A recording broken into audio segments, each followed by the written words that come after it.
Hello everyone, welcome to this follow-up for Dirty by Sonic Youth.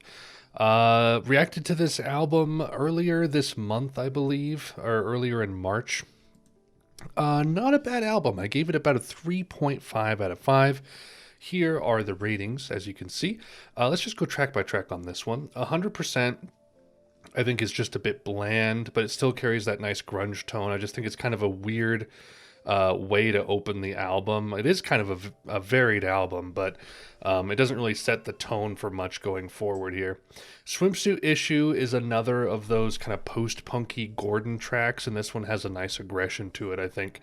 Teresa's Sound World, leaning onto the progressive muscle that the band will be exercising more and more going into their post-rock sound over the years.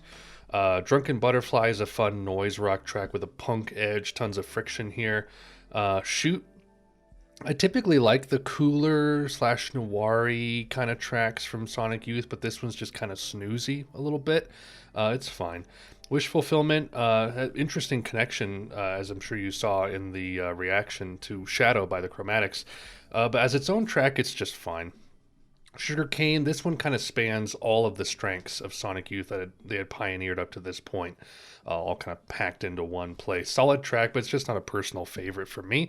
Orange Rolls, Angel Spit, it's a prime example of my least favorite type of aggressive Gordon tracks. It's just kind of messy and unfocused. Youth Against Fascism is a tight, punky track, lots of fun and decently focused. It's actually one that's gotten stuck in my head over the past few days, or past days after reacting to it. Blah. I can talk, I promise. Nick Fit, Why? On the Strip, one of the better chill tracks with an alright middle climax. JC, I really like this one. Great soundscape, mature songwriting, fantastic sound to it. Purr is really good energy on this one. Almost feels like a goo track. It fit right in on that album. And then Creme Brulee, odd outro, some cool sounds, but it's just kind of too weird of a song, and its placement is odd. So that's kind of how I feel about the album. It's very all over the place. And I'm sure you've seen that 3.5 is a very common and will continue to be a very common rating that I give albums from this band. And usually it's for a variety of reasons.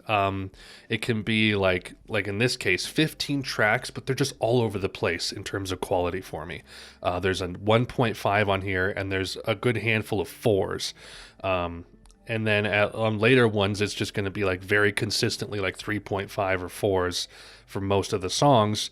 And I've kind of noticed that that's just how Sonic Youth is for me. Their bigger albums are way more inconsistent, whereas their shorter ones I tend to find a little bit more focused and even. But that's my follow-up for Dirty. Not a bad album at all, but just because it's so all over the place, I don't really look at it as much in album terms as a cohesive unit. But there are some tracks here like Teresa's Sound World and JC and Purr sometimes that I will come back to and enjoy now and then.